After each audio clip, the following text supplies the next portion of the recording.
결국 하기는 하는구나. 하는구나. 이시바 총리가 말을 많이 바꿨습니다. 국민들이 실망을 합니다. 비리 국회의원들 사실 70명 가까이 있어요. 벌써부터 좀 불안불안합니다. 일본의 경제는 아베노믹스로 사실 망가지고 있고 이시바는 그런 것을 너무나 잘 알고 있는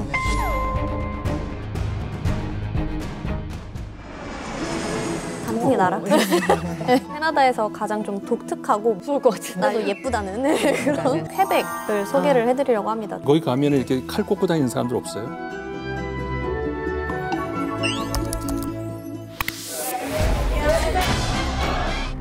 이런 체제에서 과연 유엔이 무슨 역할을 하고 있느냐. 그 긴장고조 사실은 유엔이 잘 보이지 않거든. 400년 전인데요. 그러니까요. 17세기에. 네. 잘 맞지 않겠죠 이제. 그 거부권 문제, 비토권을 극단적으로 폐지할 것인지 아니면 비토권 행사에 어떤 조건을 부과할 것인지.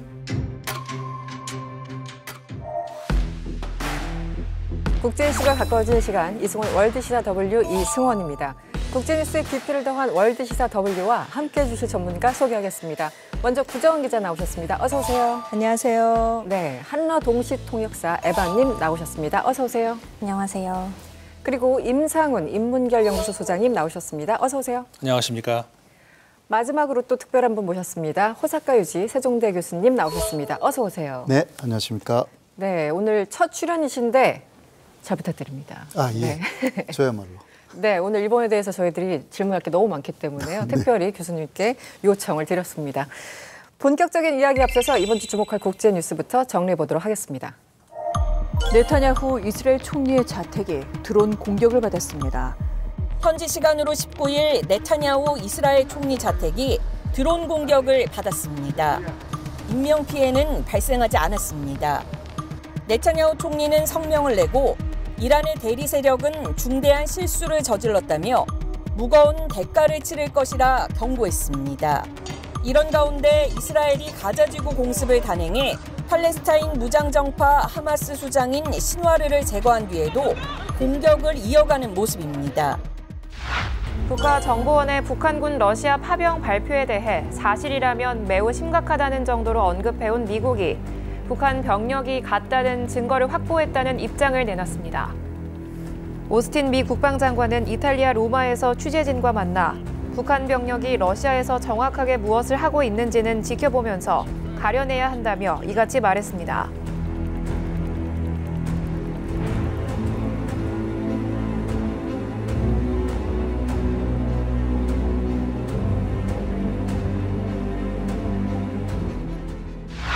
미국 대선에서 트럼프 전 대통령을 지원하는 일론 머스크 테슬라 최고 경영자가 불법 선거운동 논란에 휩싸였습니다. Every day from now until the election, we're giving out $1 million prize. That is, and all you have to do is sign a petition in support of the Constitution.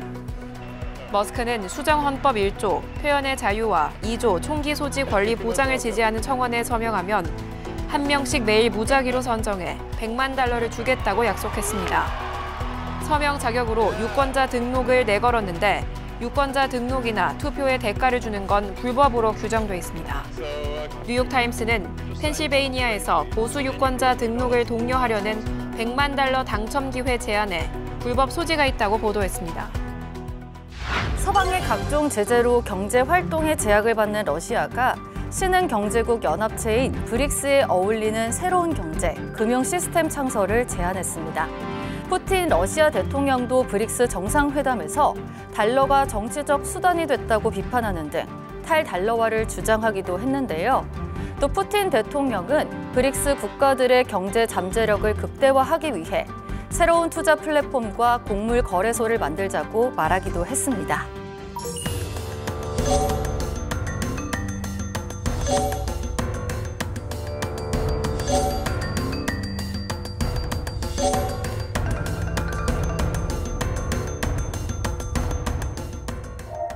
네, 북한이 헌법에 대한민국은 철저한 적대 국가라고 규정한 것으로 알려졌습니다.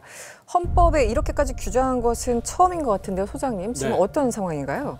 그러니까 북한이 헌법이 처음 만들어진 게 1948년도에 만들어졌고 물론 이제 다른 나라들처럼 몇 차례 이제 개헌을 하기는 했었죠. 네. 근데 이제 주로 개헌 내용이 예를 들어서 이제 1972년도에 뭐 김일성 주석이라고 하는 타이틀을 만든다던가 아니면 이제 국방위원장이라고 98년도에 만든다던가 네. 그다음에 김정은 뭐 위원장 이런 그런 어떤 그 국가의 수뇌부의 어떤 그 명칭을 바꾼다던가 네네.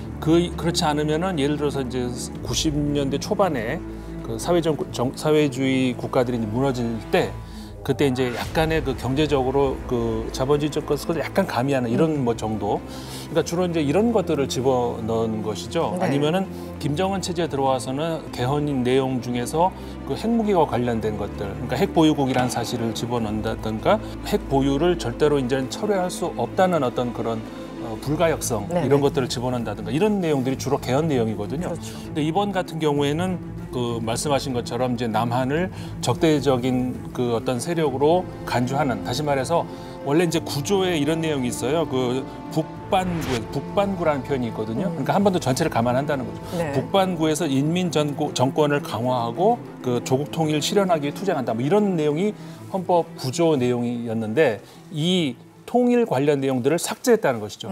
그래서 완전히 우리는 별개다. 그러니까 남한, 북한 뭐 이런 게 아니고 우리는 그냥 두 개의 따로 다른 나라다. 이렇게 이제 헌법에다 명시를 했다는 것이죠. 네. 사실 1991년에 남북 기본 합의서가 있었습니다. 당시에 남북 간의 관계가 나라와 나라 사이의 관계가 아니라 통일을 지향하는 사이에서 나온 어떤 특수한 관계라고 규정을 하고 사실상 통일을 계속 지향해 왔던 게 남북 간의 잠정적인 합의 내용인데 아예 개정을 했기 때문에 이제 그런 건 아예 없다라고 못 박은 것으로 저희들이 해석하면 될까요? 그렇죠. 네. 그런데 이제 북한 헌법이라는 것이 이제 그 한국의 헌법하고는 조금 다른 것이 그러니까는 국가 최고 지도자의 어떤 그 결단으로 바꿀 수 있는 그런 요소가 있거든요. 네. 그러니까는 앞으로 이제 절대로 이건 불가역적이다 이렇게 볼 수는 없을 것 같고 앞으로의 남북 관계에 따라서 또 개선의 여지도 있다 이렇게 네. 봐야 될 것 같습니다. 그렇군요. 알겠습니다. 그런가 하면 국가정보원이 지난 18일 북한이 최정예 특수부대인 폭풍군단 소속 군인 1,500명을 러시아로 파병한 사실을 공식 발표했죠. 국정원에 따르면 북한은 약 1만 2천 명을 우크라이나 전쟁에 파병하기로 러시아와 합의했다고 밝혔습니다. 구주원 기자님 어떤 상황인가 이게 굉장히 좀 민감해서 단어 하나에도 굉장히 좀 사람들의 반응이 달라질 것 같은데 어떻습니까? 지금 이 북한군의 그 파병 얘기는 출처가 지금 두 군데죠. 네. 그러니까 국가정보원하고 볼로디미르 젤렌스키 우크라이나 대통령. 내용은 사실 동일합니다. 지금 말씀하신 그대로예요. 12,000명 파병하기로 되어 있고 1,500명은 이미 보내서 러시아에서 적응훈련 중이다. 그 북정에서 얘기한 것 중에는 뭐 북한 장교 대표단이 러시아로 가가지고 북한산 미사일 배치를 도왔다. 반응을 보면 러시아는 부인했습니다. 부인하고 있고 북한 유엔 대표부도 부인했습니다. 그다음에 또 뭐 전 주한 중국 대사도 어떤 행사에서 사실이 아니라고 본다 이렇게 말을 했다고 하는데 그럼에도 불구하고 일단 국정원은 확인됐다라고 지금 발표를 했고 한국 정부가 21일에 주한 러시아 대사를 불러서 또 항의까지 했죠. 조치를 했죠. 예. 네. 근데 미국과 나토는 미국에서는 지금 국방장관이나 그 백악관 국가안보회의 그 소통비서관도 보좌관도 만일의 사실이라면 우려스럽다 이런 정도 톤이기 때문에 지금 좀 주장이 많이 엇갈리는 거는 사실이에요. We assess that between early to mid-October, North Korea moved at least 3,000 soldiers into eastern Russia. We do not yet know whether these soldiers will enter into combat alongside the Russian military, but this is certainly a highly concerning probability. 뭐 북한이 러시아를 돕는다는 그 이유는 뭐 명확하겠죠. 양측 이해관계가 맞아떨어진 거겠죠. 북한은 무기와 병력 내주면서 석유라든가 그런 에너지 자원 물품 수입하고 있고 뭐 국정원에 따르면은 뭐 북한이 지난해에 러시아에 뭐 무기 판매한 것만 해도 뭐 5억 4천만 달러치라더라 이런 얘기를 했고 그리고 또 일각에서는 사실이라면 북한군이 실전 경험을 쌓을 수 있다. 근데 뭐 다만 외신들은 북한군이 참전한다 해서 어떤 러시아 우크라이나 전쟁에서 큰 변수가 되지는 않을 거다라고 얘기를 하고 있고 어쨌든 지난 6월에 푸틴 대통령이 실제 평양까지 가서 김정은을 만나서 상호 합의를 한 게 있죠. 어쨌든 일방이 공격받을 시에는 상호 군사적으로 지원한다. 그런 합의가 있기 때문에 지금 이 자체가 그렇게 이상한 건 아닙니다만 일단 주변 그 국들의 반응들이 조금 달라서 지금 북한과 러시아가 가까워진 이 상황에 대해서 일본 정부는 어떻게 바라보고 있을 것인가? 속으로 아 저거 내가 바라던 거야 혹은 아니야. 예, 일단 그 일본 정부는 지금 뭐 여러 가지 내부적인 그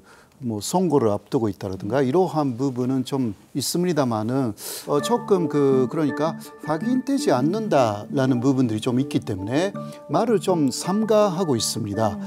그리고 그 이시바 촌리가 조금 신중한 입장을 취하는 사람이기 때문에 그럴 수도 있고요. 그러나 추측 보도는 많이 나와 있습니다. 일본 언론에요? 예, 네. 일본 언론에서 북한 사람하고 얼굴이 비슷한 그러한 그 러시아 사람들도 있다.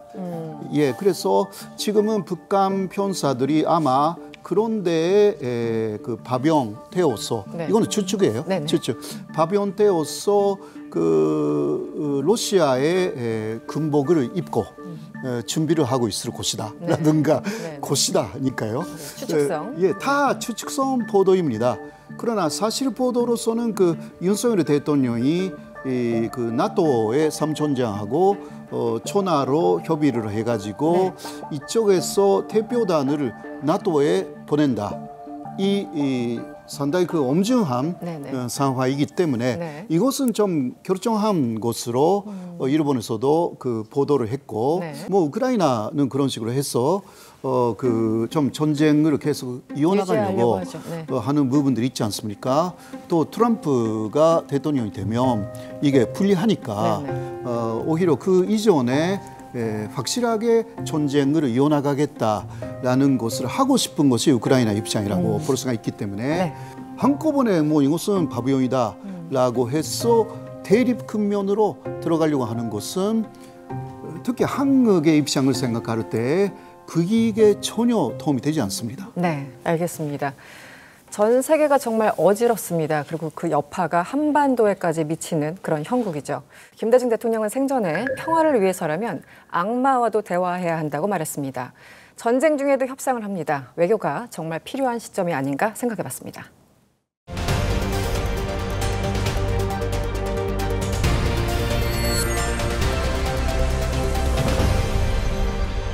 지난 10월 1일 일본에서 새로운 총리가 취임했습니다. 바로 이시바 시게루 총리인데요.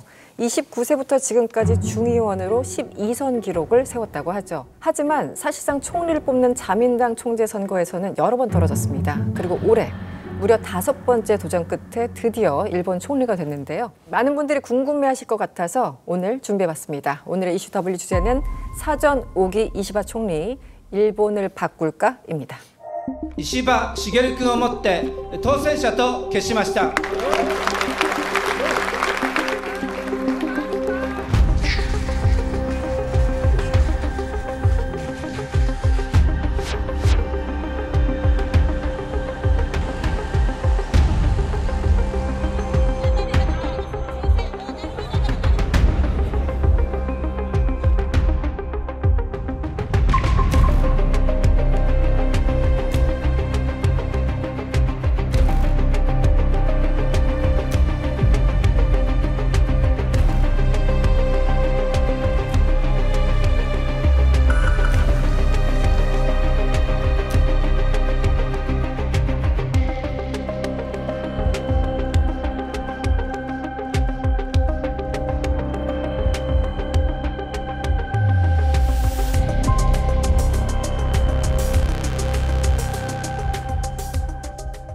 네, 이시바 시게루 총리 12선 정말 잔뼈 얼굴 정치인입니다. 그 사실은 이제 처음에 투표할 때 그리고 그 다음에도 뭐 결선 투표라고 하나요? 그 투표할 때 굉장히 표가 막 엎치락뒤치락해서 정신이 없었는데 이시바 선출 어떻게 들으셨어요?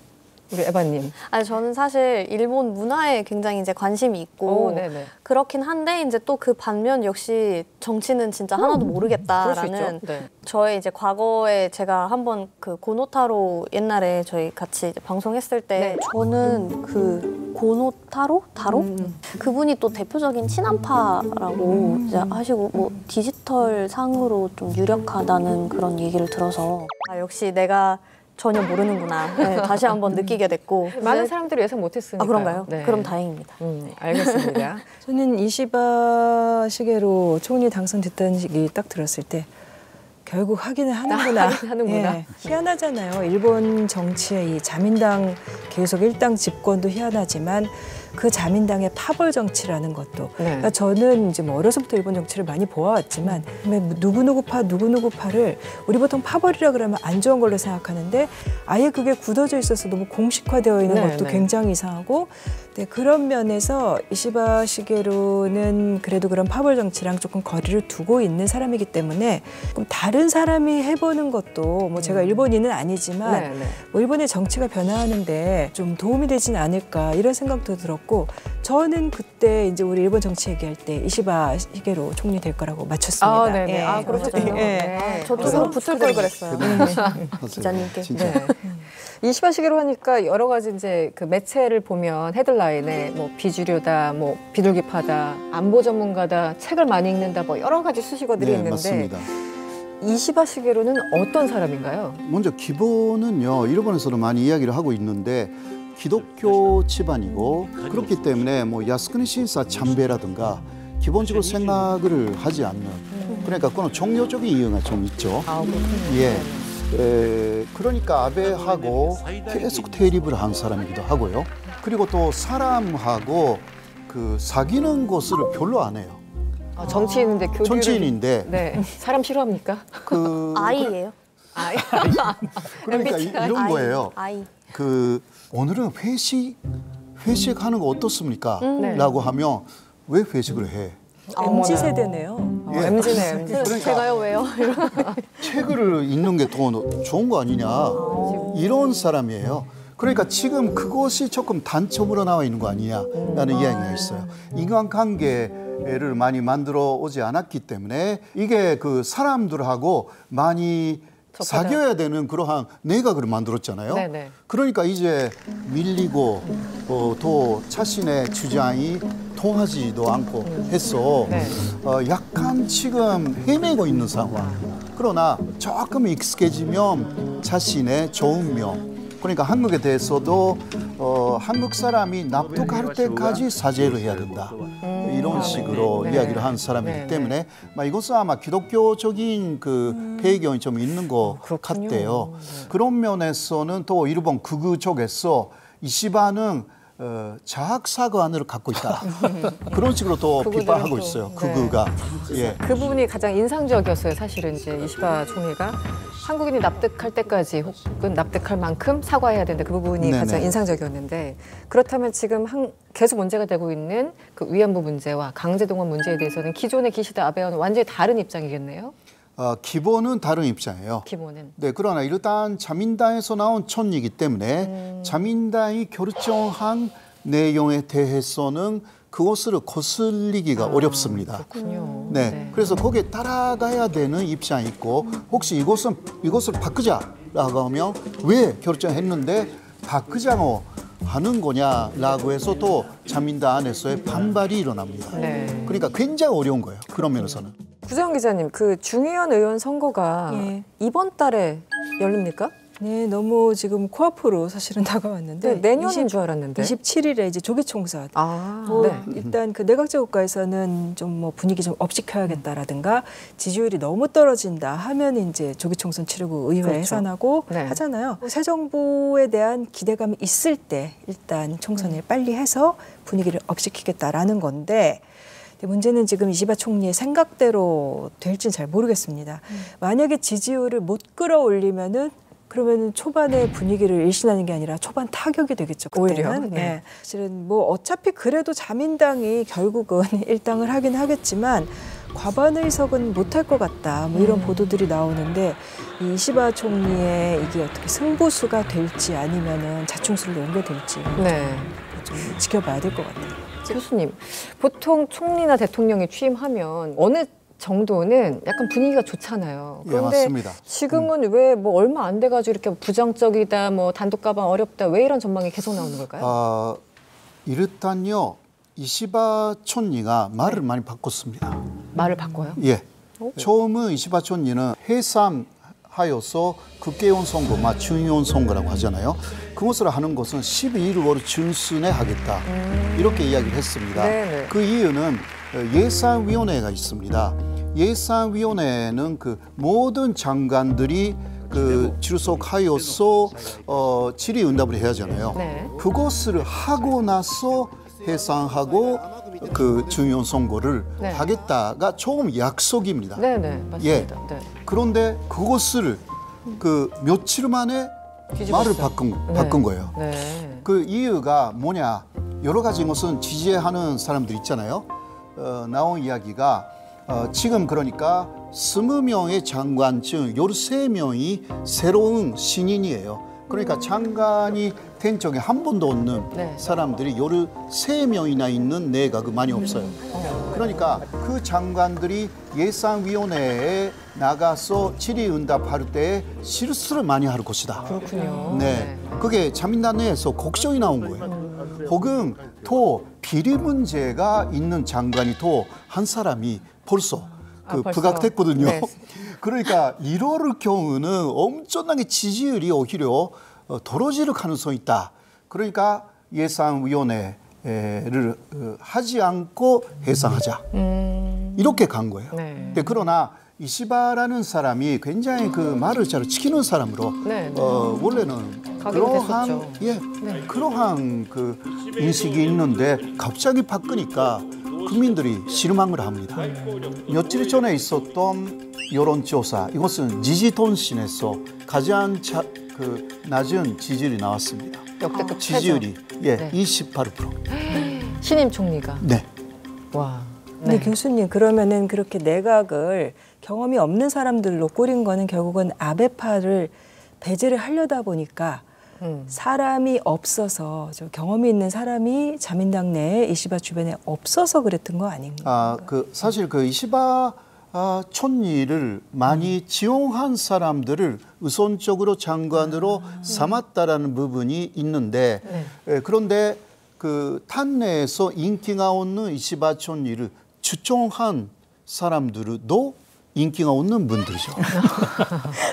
말하자면 같이 모두 인기가 없는. 예. 그러니까 아베파하고 또 대립하는 분들이 상당히 많은 입장이니까 그런 분들은 지금까지 장관으로도 임명받지 못했던 분들이니까 그 아마추어 장관으로서는 아마추어, 국회의원으로서는 괜찮다고 해도 이러한 부분이 있다. 새 얼굴인 건 좋은데 잘못하면은 아마추어 내각. 예, 그러니까요. 그렇죠. 경계선에 있네요. 옛날에 그러니까 민주당이 정권을 잡았을 때 아마추어 내각이었다라고 해서 공격을 많이 받았죠. 예, 그 열정은 있지만 그 운영을 못한다. 정권 운영을. 그러니까 이시바 내각은 자민당인데 제2의 하토야마 민주당이 아닌가.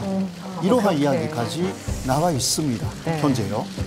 전 이제 이시바 총리 가까운 나라의 어떤 그 리더들이 무슨 생각을 갖고 있는지, 특히 안보적으로 무슨 생각을 갖고 있는지가 참 궁금한데 이시바 총리가 책을 굉장히 많이 읽으신 분이고 예전부터 안보에 대해서 여러 가지 발언을 했는데 특히 아시아판 나토 창설 주장해 온 분으로도 유명하죠. 그렇죠. 이게 어떤 구상인지 속내가 뭔지 좀 궁금한데요. 설명 좀 해주시죠. 그러니까 과거에 이제 국방 관련 그 장관도 했었고 이제 평소에 소신이 그 일본이 지금 현재 그 군대를 가지고 있지 않는 나라잖아요. 그러니까 자위대를 운영을 하고 있는데 자위대라는 것이 상당히 좀 애매한 그런 위치 아니겠습니까? 지금 그렇죠. 군대도 아닌 것이 군대 같이 하면서도 또 지금 일본의 헌법이 평화헌법, 소위 말해서 평화헌법이라고 해서 이제 미군이 점령을 해서 어떻게 보면은 그 강요된 헌법이다 이렇게 일본 사람들이 인식을 하는 사람들이 많다는 것이죠. 일본 입장에서는 왜 우리만 그러냐 이런 목소리들이 나오는 것이죠. 특히 그 우쪽에서는 왜 우리만 이런 소리가 나오면서 이거를 바꿔야 된다 이런 목소리가 있는데 이 안으로 디테일하게 들어가면 이제 살짝 달라지는 게 있습니다. 뭐냐면은 일본의 극우 세력 같은 경우에는 우리 이거 헌법 바꿔서 우리도 군대를 가져야 돼. 근데 군대를 가져 왜? 라는 문제에 들어가면은 말은 못하죠. 근데 속마음 그래야 과거처럼 우리도 다시 한번 또 어떤 기회가 주어지고 네. 무슨 대륙으로 진출한다든가 등등 이런 기회가 다시 한번 주면서 일본의 영광이 다시 돌아오는 거지라는 것이 이제 속마음이라는 것이죠. 네. 근데 반면에 이시바 시게루 총리 같은 분들 같은 경우에 조금 다르다는 것이죠. 일본이 군대도 못 가지는 나라니 너무 우리가 좀 위험하다. 우리도 군대를 가져서 우리 국방은 우리가 책임져야 되는 건 아니냐라는 생각을 가진 사람들이죠. 그러니까 극우파하고는 생각이 좀 달라요. 네, 맥락이 아예 다르네요. 그렇죠. 많이 달라요. 다른데 이게 이제 겉에서만 이렇게 들여다보면은 둘 다 어쨌든 군대를 갖겠다는 그렇죠. 거니까. 군대 갖겠다는 얘기 아니에요. 이거 위험한 사고 아니냐. 그래서 근데 이제 이시바 시게루 총리가 주장하는 대로만 만약에 이제 헌법이 개정되고 군대가 만들어지면 좋은데 이렇게 되면 나중에 정권이 교체가 또 언젠간 되겠죠. 그래가지고 이제 예를 들어서 이제 아베 세력이라든가 등등 극우파가 다시 들어오면 그럼 이 군대에 있는데 다시 또 그들이 생각하는 그렇게 이제 또 운용을 할 수도 있잖아요. 네, 네. 그렇기 때문에 주변 국가들 입장에서는 이건 위험하다. 그 나토 같은 뭐 아시아판 나토라는 것도 네. 그 사실 유럽에서 나토가 만들어지는 것은 배경이 굉장히 많이 다르죠. 우리하고는 그때는 소련이라고 하는 단일 대적이 있었죠. 네. 지금 아시아는 그런 게 없잖아요. 단일 대우가 어떻게 만들어집니까? 다 이해관계가 다르고 네, 네. 집단 방어 체제라는 것은 만장일치가 돼야 되는데 만장일치라는 것이 쉬운 게 아니지 않습니까? 네, 네. 그러니까 굉장히 어려워요 이런 게. 근데 아시아 국가들끼리는 이해관계가 너무 상충되기 때문에 진짜 어려운 것이고 그리고 미국이 사실은 움직여줘야 나토도 움직이는 건데 그렇죠, 아시아에서 과연 미국이 그걸 또 하겠느냐 과거처럼 그건 사실 이시바 시게루 총리의 생각이 뭐 이유는 있지만 네. 현실 가능성은 없다. 이렇게 알겠습니다. 사실 일본의 외교 정책이 우리나라와 그 동북아 정세에 상당한 영향을 미칠 수밖에 없죠. 서로 이제 견인하는 건데 일본은 지금 미국에서 선거가 이제 곧 있지 않습니까? 네. 해리스나 트럼프 혹은 민주당, 공화당 어느 쪽을 원합니까? 일본 입장에서는? 키시다 전 총리까지의 입장으로서는 네. 네. 헬리스였습니다. 헬리스. 왜냐하면 그 바이든 정권에서 즉 만들어온 한미일 건조 거기에 그 키시다도 공헌을 했고 네. 한미일 건조를 만들기 위해서 한일 간의 여러 가지 갈등 문제를 그 키시다 입장으로서는 앞장서서 많이 해결을 해왔다. 그 사람들의 말이에요. 일본 측에 유리하게. 예, 네. 그것을 쭉 이어서 할 수가 있는 정권은 헬리스다. 네, 네. 네, 그러나 그것은 그 키시다까지의 이야기죠. 네. 요새 이시바가 이렇게 말했습니다.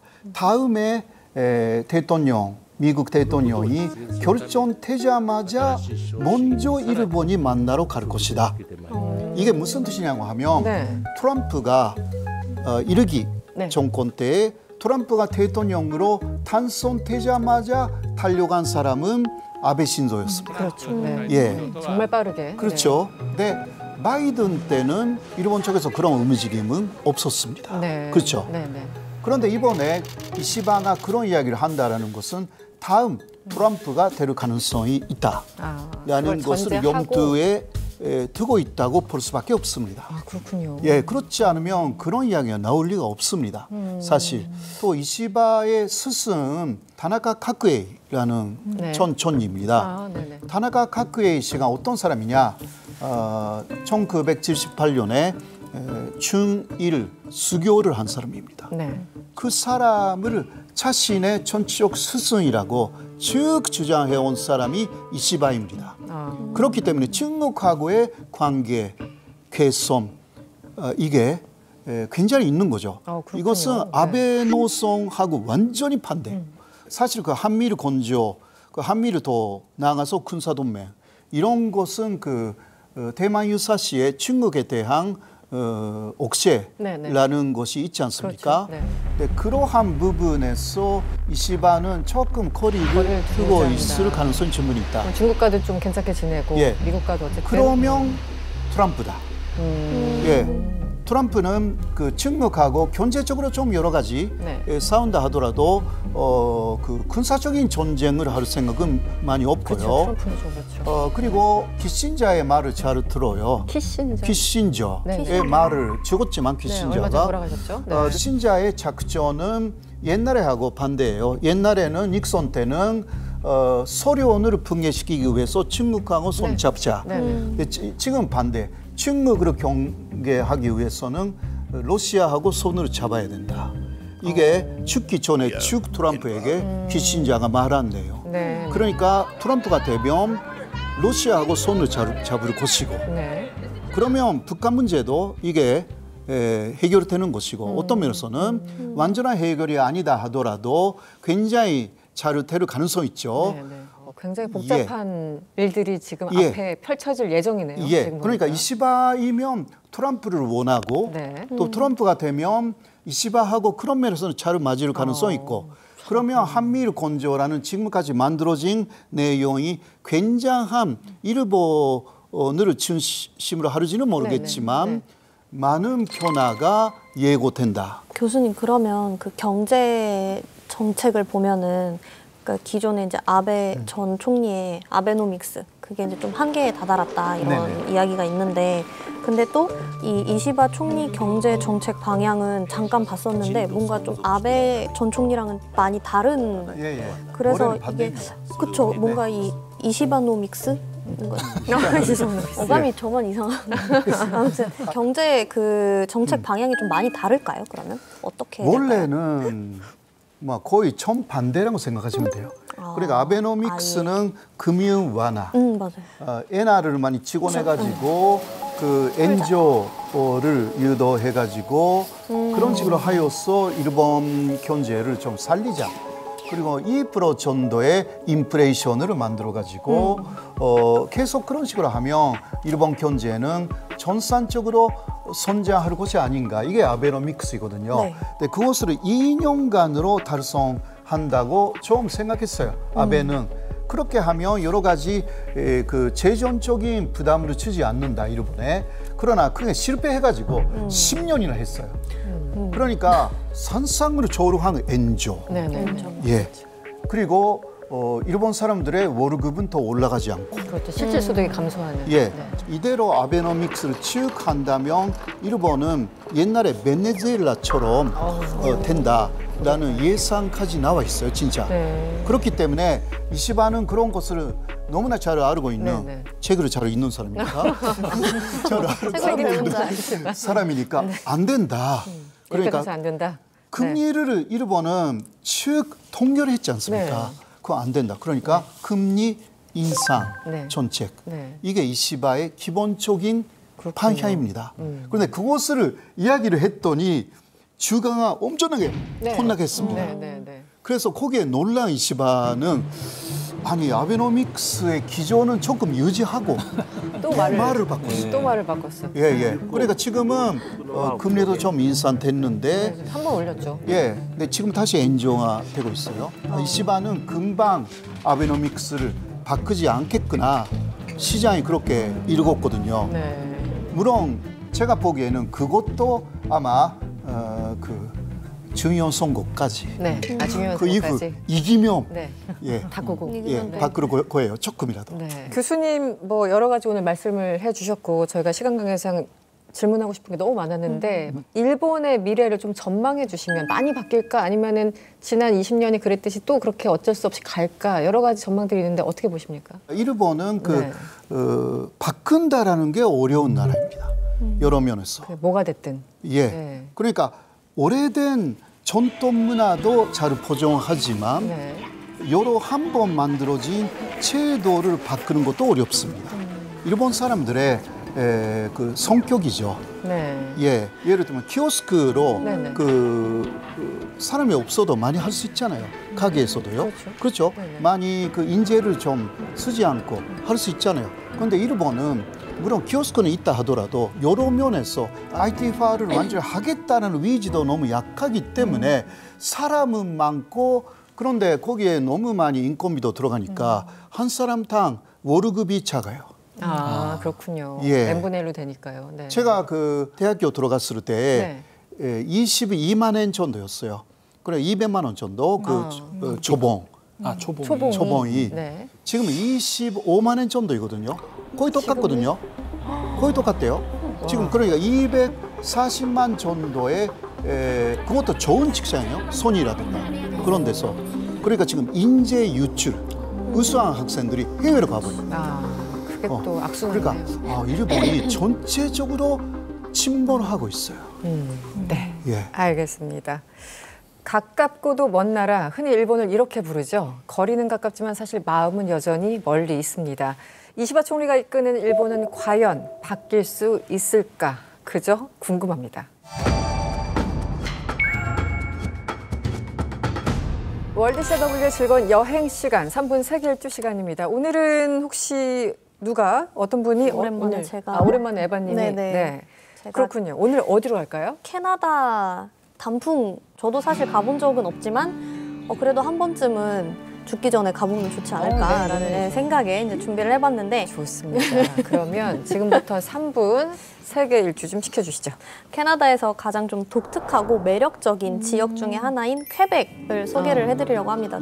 퀘벡이 이제 캐나다의 프랑스어권 지역이라서 1608년에 이제 탐험가 사무엘 드 샹플랭 이게 샹플랭에 의해서 설립이 됐는데 당시 퀘벡이 프랑스의 식민지였고 그래서 이제 퀘벡에서는 지금도 제가 아는 한국에 사는 이제 퀘벡 분이 계시는데 불어를 좀 주 모국어로 쓰고 마치 그 북미 속 작은 프랑스처럼 느껴지는 그런 곳입니다. 그래서 거리에서는 뭐 봉주르 이런 인사를 좀 많이 한다고 하고요. 헬로우 뭐 이런 거 말고.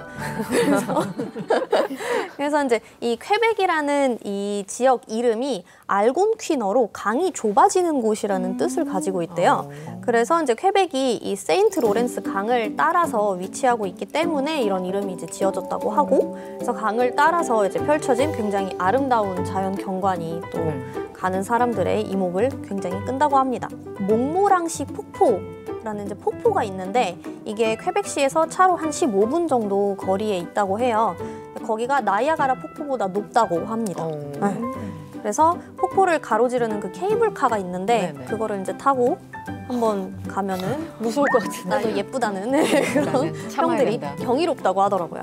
퀘벡 시티가 이제 퀘벡 그 주의 주도인데 거기가 캐나다에서 가장 오래된 도시 중 하나예요. 그래서 올드 퀘벡이 유네스코 세계문화유산으로도 이제 지정이 되어 있고 중세 유럽을 좀 연상시키는 그런 고풍스러운 건물들이 굉장히 많다고 합니다. 멋있겠네요. 네. 그래서 이 여기서 제일 조금 인상적인 랜드마크 중에 하나가 샤토 프롱트낙이라는 이 세계에서 가장 사진이 많이 찍힌 호텔이라고 해요. 하루 숙박료가 약 30~40만 원 정도라고. 그래서 일단 그 앞에서 인증샷, 인생샷 같은 거를 좀 많이 남기는 그런 편이라고 하고, 또 곧 겨울이잖아요. 그래서 겨울에는 퀘벡에서 매년 겨울 카니발이 열린대요. 북미에서 가장 큰 겨울 축제로 꼽히는데 여기가 이제 눈과 얼음으로 만들어진 궁전, 그다음에 카니발 마스코트 보남이라고 하는 것과 함께 이제 축제가 있고 가족 여행객들이 그래서 많이 이제 방문하는 곳이고, 그리고 이제 마지막에 미식가들의 천국인 이 퀘벡에 대해서 조금 말씀을 드리자면 프랑스 요리 그리고 현지 캐나다 요리가 결합된 그런 독특한 요리들이 많고요. 퀘벡에서 꼭 먹어봐야 하는 음식이 제가 말씀드리긴 좀 그렇지만 푸틴 감자입니다. 푸틴 감자? 이름이 푸틴 감자. 많이들 들어보셨을 텐데요. 이 감자 튀김에 치즈, 그레이비 소스를 뿌린 음식이라고 해요. 왜 이름이 푸틴이에요? 그냥 어쩌다가 이게 약간 불어 쪽 그 푸틴 이런 추측컨대 뭔가 이렇게 찍어 먹는 그것에서 어원이 있지 않을까라는 추측을 해봅니다. 그래서 영어로도 POUTIN. 그렇군요. 우리가 아는 그 푸틴과 좀 다르네요. 전혀 관련이 없다는 점 다시 한번 말씀드리고요. 뭐 단풍이 아름다운 지금도 괜찮고 겨울 카니발 때도 한번 방문해보시면 좋을 것 같아서 준비를 해봤습니다. 네, 잘 들었습니다. 일단 프랑스어, 소장님이 가장 가까운 곳 같은데요. 뭔가 여행하면서. 몬트리올, 저도 몬트리올 가보질 않았어요. 근데 몬트리올 그렇게 얘기하는 사람들 있잖아요. 이 빌딩 숲, 이거는 그 뉴욕 같은데 귀에 들리는 건 불어다. 그러니까 뉴욕을 보면서 불어를 듣는다. 묘한 기분이 있겠네요. 그렇게 유명하죠. 그 몬트리올이. 혹시 교수님 가보셨습니까, 캐나다? 저는 미국은 많이 갔는데 캐나다는 못 가봤습니다. 그러니까 가보고 싶죠, 지금 이야기를 듣고. 그렇죠. 거기 가면 이렇게 칼 꽂고 다니는 사람들 없어요? 그거는 사진에서는 못 봤는데 왜 그런? 아니 그 드라마에서 나온. 왠지 이렇게 그 드라마 장면처럼 여기서 그냥 문 열고 들어갔는데 나가니까 퀘벡인 이런 거 그런 거 얼마나 좋을까. 너무 그리고 그 호텔하고 그 호텔인지는 잘 모르겠지만 아무튼 나중에 가게 되면 반드시 저는 인증샷 그럼 칼도 준비를 해가야겠네요. 아무래도 빨간 목도리라도. 그렇죠. 네. 저는 캐나다를 가보긴 했는데 퀘벡은 못 가봐가지고 다시 한번 갈 동기가 에바님 덕분에 생겼습니다. 네, 여러분 도시도 예쁘고요. 안 가볼 이유가 없을 것 같습니다. 네, 오늘 함께해 주신 호사카 유지 교수님과는 여기서 인사를 드려야 될 것 같습니다. 오늘 고맙습니다. 네, 고맙습니다.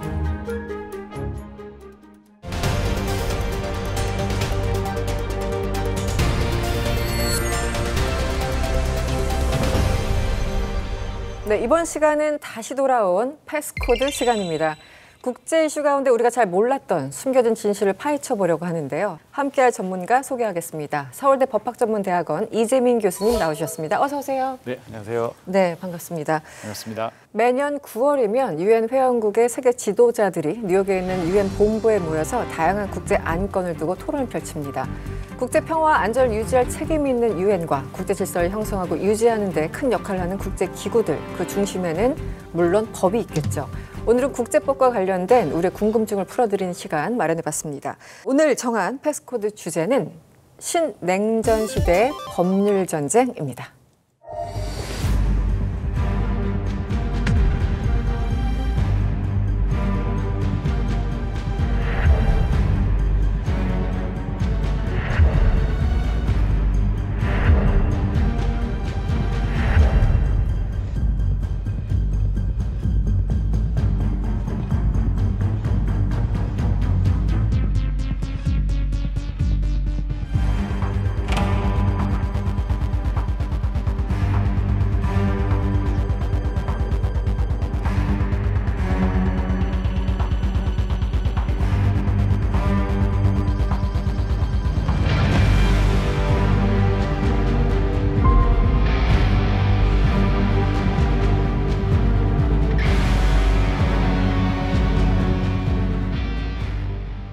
네, 오늘 좀 제목이 무시무시합니다. 신냉전 시대 법률 전쟁. 네, 본격적인 질문 드려볼 텐데 그 전에 우리 패널분들한테 물어볼게요. 국제법 하면 뭐가 떠오르는지.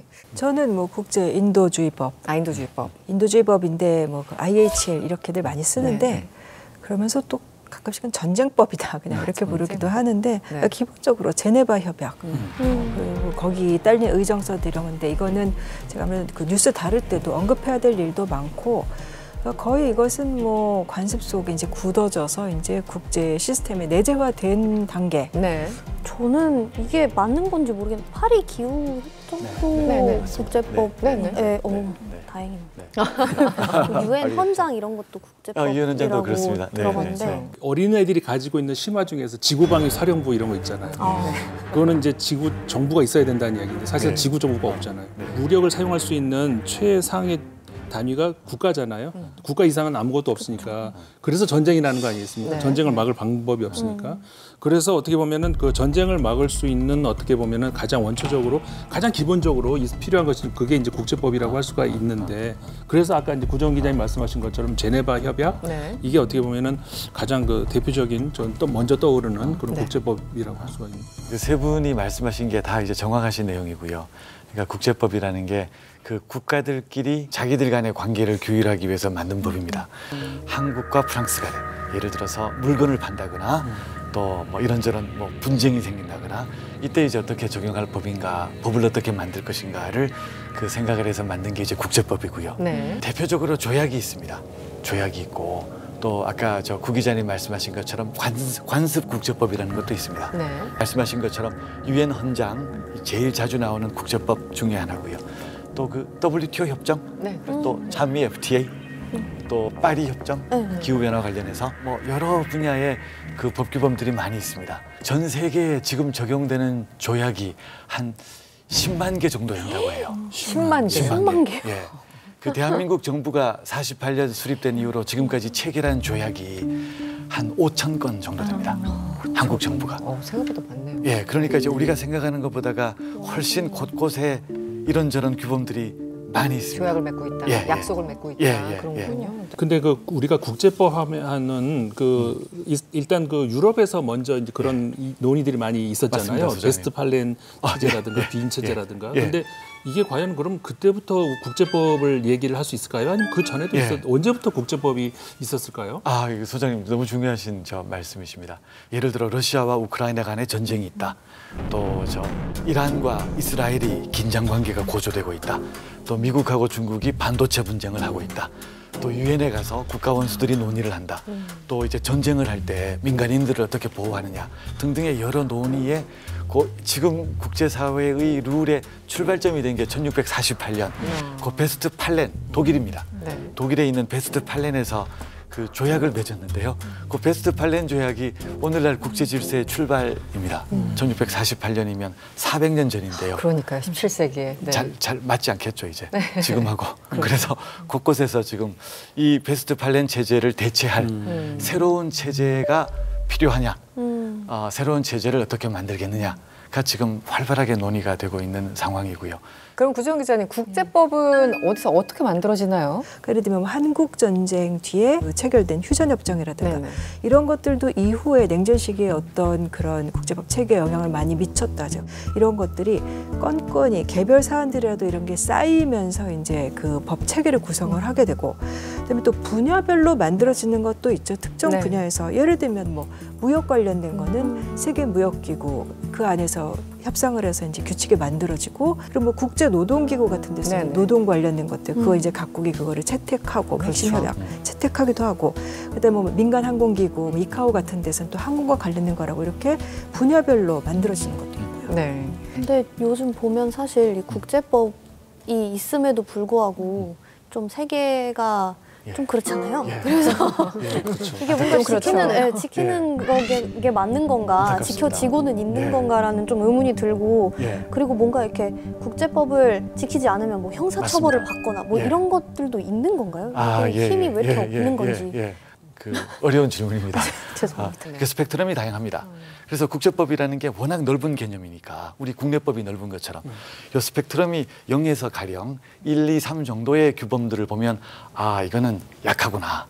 그런데 이쪽으로 가게 되면은 8, 9, 10쪽으로 가게 되면은 강하구나 하는 거니까 이게 사실은 조금 큰 틀에서 좀 볼 필요가 있긴 합니다. 그 베스트팔렌 흐름하고 가장 큰 차이가 뭔가 하면 이게 국가들이 2차 대전을 겪고 나서는 우리가 이렇게 해서는 안 되겠다.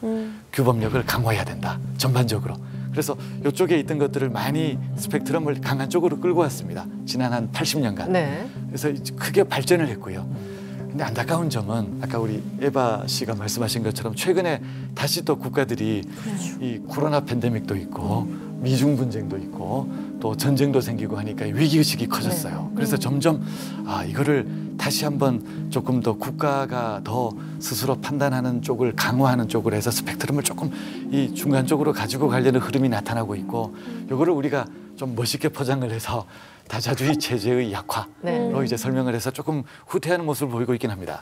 그 국제법을 위반하는 경우가 있어요. 또 많아요. 많죠. 근데 이게 가만히 놓고 보면은 사실은 국제법을 준수하는 경우가 더 많습니다. 누가 이제 통계를 한번 냈어요. 실제. 했더니 그 대략적인 통계가 한 95% 정도의 경우에 국가들이 국제법을 준수를 한다. 그다음에 준수하지 않는 경우가 가령 5% 정도 된다라고 하는데, 우리 기억이나 시각에는 국제법 위반의 경우가 왜 이렇게 각인이 돼 있는가 하면 국제법 교과서를 펴면 한국이 국제법을 준수했다, 미국이 국제법을 준수했다, 일본이 국제법을 준수했다, 유럽이 준수했다라는 그 내용이 책에 나오는 건 아니고 대부분 국가들끼리 다툼, 대부분 국제법 위반 사례가 이제 책에 나오고 그거를 갖고 이제 논문도 쓰고 연구도 하고 하는 거거든요. 가장 대표적으로 최근에 우크라이나 러시아 전쟁 등등 그런 경우가 약간 나타나긴 합니다. 무단횡단이랑 비슷한 거겠군요. 모든 사람이 교통을 다 지키지만 무단횡단 한두 명이 꼭 눈에 띄잖아요. 약간 그런 느낌으로 이해가 되는데. 적절하신 표현입니다. 교수님이 아까 그 얼핏 얘기를 해주셨어요. 이제 다자주의냐 아니면 다시 지금 오히려 요즘은 중국이 다자주의를 외치고 있고 미국은 보호주의로 가고 있고요. 그리고 이제 미중 간의 지금 이 알력과 경쟁도 사실은 앞으로의 어떤 싸움의 지금 전초전이다라고 말씀 이미 시작됐죠. 오늘 주제인 신냉전, 새로운 법률 전쟁이 시작됐다를 좀 의미를 좀 정리해 주시면 어떨까요? 이미 이제 한쪽 한쪽이라고 하면 미국, 유럽연합, 일본, 호주, 뉴질랜드, 또 어떻게 보면 한국 이 포함된 국가 그룹이 있고 또 반대쪽에 러시아, 네. 중국, 북한, 북한의 거리가 있긴 하지만 또 이란 등등 요 국가들끼리 또 그룹을 이루어서 갈등이 생기기도 합니다. 요거를 이제 우리가 신냉전이라고 부르고 이제 있고요. 하나 차이점은 과거 냉전은 그 이념의 대결이었는데요. 네네. 이제 자유주의 또 이제 공산주의 이념의 대결이었는데 지금 요 냉전 체제, 신냉전 체제는 새로운 국제 질서와 어떤 그 새로운 체제를 만드는 과정에서 어떤 식으로 이 그 새 규합을 할까라는 차원의 그 그룹핑이 이루어지고 있는 상황입니다. 때로는 무력 충돌, 뭐 이름을 붙이면 열전도 네. 나타나는데 열전은 굉장히 제한적입니다. 직접 전쟁에 나서기보다가 그 대신에 하는 게 여러 가지 수단으로 자기 입장을 정립을 하고 그거를 상대방에게 전파 또 강요 또 설득하는 작업인데요. 표면에 나타내는 게 이제 외교 전략이고 네. 그걸 뒷받침하는 게 법적인 논거입니다. 네. 그래서 이 놀라울이 많지 이제 미국 또 중국, 러시아, 우크라이나, 대만, 네. 일본 뭐 우리나라도 그렇습니다. 이렇게 국제적으로 여러 이해관계가 첨예하게 걸린 국가들은 한편으로 외교 전략이나 국방 전략에도 많은 신경을 쓰지만 이거를 어떻게 하면 우리한테 유리한 법적인 주장을 전개할까라는 쪽에 많은 국가적 자원을 동원하고 있기도 합니다. 네. 부딪히기도 하고요. 법률 전쟁, 영어로는 lawfare라고 하는데요. 워페어에 워를 빼고 앞에 로를 넣어서 lawfare라고 하는데 이렇게 외교 전략을 그 반영하는 어떤 국제법적 그 연구, 네. 국제법적 논거 이런 거를 이제 법률 전쟁으로 볼 수가 있겠습니다. 네. 교수님 실제로 뭐 이렇게 인도주의법이나 전쟁법 많이 어기는 것 같아도 러시아도 예. 이게 사실은 그 조약을 그 국제법을 받아들이고 있기 때문에 예. 우리 나쁜 짓 한 적이 없다라고 주장하잖아요. 맞습니다. 그럼 교수님 국제법의 시각에서 이 러시아 우크라이나 전쟁 이거를 해석하면 어떻게? 국제법을 연구하는 사람들의 일반적인 생각은 다수의 입장은 러시아의 우크라이나 침공, 이 침략 전쟁이고 네. 침략 전쟁은 유엔 헌장 2조 사항이 금지하는 사항입니다. 그러니까 방금 우리가 이야기했던 것처럼 이 유엔 헌장에 대한 위반이고 유엔 헌장 위반은 이제 국제법 위반이고 사실은 그것 때문에 이제 많은 국가들 유엔에서도 그렇고 많은 국가들이 러시아의 우크라이나 공격을 국제법 위반이다라고 이제 이야기를 하고 있습니다. 그러니까 러시아는 이제 그렇게 그 받아들이게 되면은 국제법 위반을 그 자인하는 게 되니까요. 러시아의 논리는 다릅니다. 아까 말씀드린 법률 전쟁이 러시아에서 활발하게 일어나고 있는데요. 러시아가 그래서 사실 전쟁 전에 뭘 했는가 하면 상당히 논리 구축 작업을 했습니다. 논리 구축 작업을 한 1년 정도 이상 해서 그 우크라이나 동부 지역에서 그 러시아계 주민들이 독립선언을 하고 독립선언을 통해서 러시아와 합병을 하겠다는 결정을 하고 그거를 이제 러시아가 받아들이고 해서 주민들이 우크라이나 지역에서 핍박받고 있기 때문에 우리가 일종의 자위권적 차원에서 무력 조치를 취한다. 러시아에서는 요 전쟁을 전쟁이라고 하지 않고 그렇게 하는 순간 법적으로 문제가 되니까 특별 군사 조치를 발동하게 된 계기가 자위권 행사인데 자위권은 또 유엔 헌장이 허용하고 있습니다. 네. 예, 그래서 이렇게 이런 논리적 구조와 증거를 이렇게 만들고 정당화 작업을 이제 러시아가 오랜 기간 했는데요. 그게 대표적으로 법률 전쟁의 사례입니다. 한편으로는 전쟁이 이루어지지만 동시에 또 법률 전쟁도 동시에 이루어지는. 그러면 국제법을 그래도 오랫동안 연구를 해오셨잖아요. 그럼 학자로서 이 국제법의 이 룰이 지금 어느 쪽으로 기울어지고 있다라고 할 수가 있을까요? 어떻게 보세요? 참 이거 정말 어려운 질문입니다. 이거 정말 어려운 질문입니다. 베스트팔렌 체제를 그 400년을 놓고 보면 지금은 본질적인 변화가 많이 나타나고 있습니다. 대표적으로 디지털 체제 때문에 국경이라는 개념이 없어졌거든요. 그렇죠. 그러니까 베스트팔렌은 국경이 제일 중요한 요소였거든요. 국가의 어떤 그 개념이 있고 네. 지금은 디지털 체제에서는 사이버 영역에서는 누가 주인인지 어떻게 교율하는지가 불명확하고 또 사이버 체제로 갔더니 사이버 체제가 도입되니까 국가 이외에 강력한 영향력을 행사하는 그 단체, 개인도 나타나게 이제 된 것 같습니다. 뭐 일론 머스크도 있고 어떻게 보면 옛날에는 국가들이 하던 거 우주 개발을 나사가 했지 지금은 스페이스X가 더 잘하고 있거든요. 그럼 이걸 어떻게 하느냐? 사이버에서 이루어지는 여러 가지 범죄 누가 처벌하느냐 문제가 되지 않습니까? 세금을 누가 매기는지 등등 이런 것들이 베스트 팔렌 체제에 대한 변화도 크게 나타나서 그래서 앞으로는 참 예측하기는 힘든데 지난 80년보다는 더 좀 다자주의 체제 맥락에서는 더 후퇴하는 모습이 아닐까. 국가들이 마음의 여유가 없어져서 그런 모습이 아닐까 생각했습니다. 지금 해주셨으니까 그 얼마 전에 왜 작년에 우리나라에서 인공지능 회의 열리고 그다음에 올해 그 킬러 로봇 그 자율형 사상무기라고 회의도 열렸잖아요. 그 앞으로 우리가 조금 국제법의 진화와 관련해서 조금 제일 눈여겨봐야 될 분야하고 좀 주도할 가능성이 있다고 보시는지 좀 궁금하거든요. 가장 처음 나타나는 AI 쟁점이 드론을 이용한 이제 무력 공격, 누가 책임을 지고 언제 책임을 지고 어떻게 처벌할 것인지가 지금 한참 논의가 되고 있습니다. 무기 체계로 전쟁을 하면 이러이러한 경우의 공격 행위에 대해서는 이제 어떤 식의 책임이 있고 심지어 개인도 처벌을 하고 하는 이제 그런 체제가 있는데요. 그 논의가 지금 국제법에서 전개되는 AI 분야의 첫 번째 논의고요. 그 후속 조치로 그다음 AI 문제를 통한 인권 침해, AI를 통한 여러 가지 범죄 행위, 또 AI를 통한 여러 가지 영업 활동에 대한 규제, 이거를 어떻게 할지에 대한 논의는 지금 이제 막 시작했습니다. 정말 다양하네요. 인공지능 얽히지 않은 분야가 없으니까. 교수님 말씀을 듣다 보니까 그 어느 때보다 이 국제법이 참 중요한 시기인 것 같긴 한데 국제법이 제대로 작동하려면 국제기구가 작동을 잘 해야 되지 않습니까? 현재는 그럼 유엔 체제라고 할 수가 있는데 현재 유엔이 최근 예를 들어서 우리 팬데믹, 코로나 팬데믹을 본다던가 지금 그 유럽이랑 서아시아에서 전쟁을 본다던가 유엔이 뭐 사라져버리는 느낌이 들거든요. 이런 체제에서 과연 유엔이 무슨 역할을 하고 있느냐. 그래서 이제 우리가 그 국제법이 제대로 작동하기 위해서 현재 유엔을 포함을 해서 이런 국제기구를 좀 개혁을 해야 되지 않느냐. 이런 목소리가 많은데 어떻게 개혁을 그럼 해야 될까요? 뭐 여러 가지가 있는데요.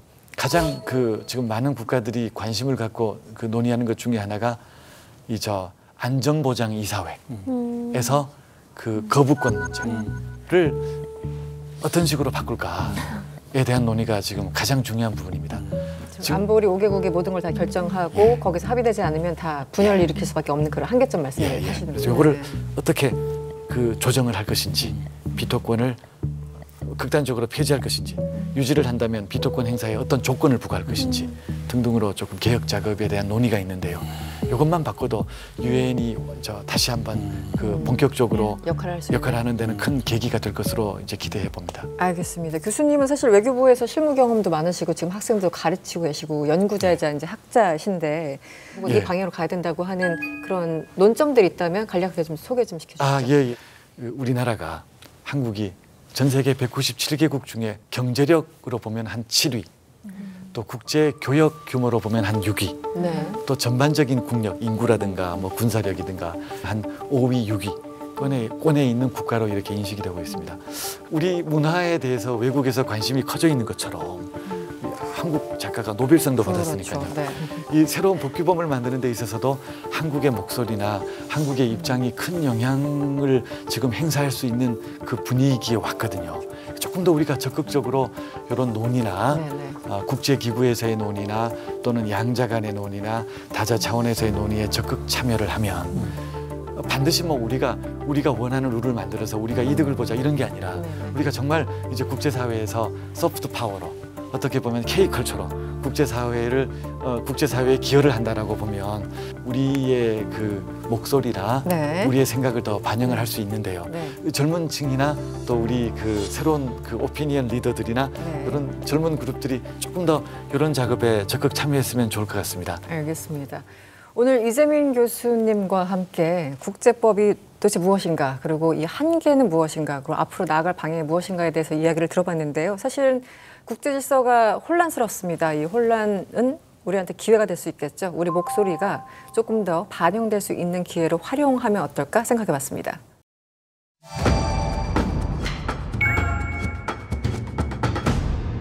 네, 마지막으로 한 컷의 사진으로 세계를 읽어보는 2주의 한 컷 시간입니다. 제가 가져온 사진은 바로 이겁니다. 어디서 많이 보던 분이죠.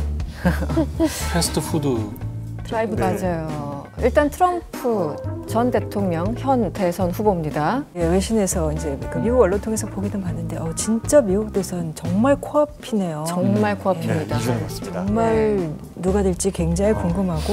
네. 근데 항상 억만장자 갑부 이거를 계속해서 You are fired 하던 사람이 우리 서민 코스프레 이런 거 너무 많이 묻은 거 아닌가 하는 생각이 좀 들긴 하네요. 네, 서민 코스프레. 네, 배경 설명을 좀 드릴게요. 지난 20일이었습니다. 지금 굉장히 해리스와 트럼프 간의 엎치락뒤치락 여론조사 한치도 예측하기 힘든 상황인데 그러니까 더 밑으로 내려가고 있는 상황입니다. 그래서 급기야 우리 수조 원대의 재산을 가진 트럼프 후보가 맥도날드에 가서 서빙을 했습니다. 그러면서 나의 희망사항 중 하나였다. 누구는 생계인데 누구는 저기 한번 알바 좀 해보는 게 소원이었어. 약간 이래서 이게 좋은 메시지인지는 모르겠어요. 그런데 그 많은 매장 중에서 왜 맥도날드를 선택했느냐?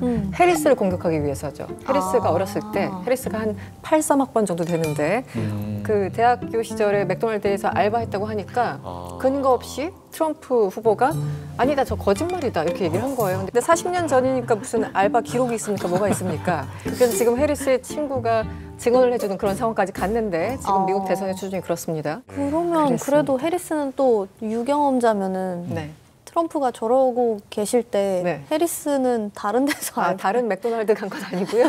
KFC 뭐 그날 마침 해리스 후보가 한갑이었어요. 60세 생일을 맞아가지고 지금 사진이 나오네요.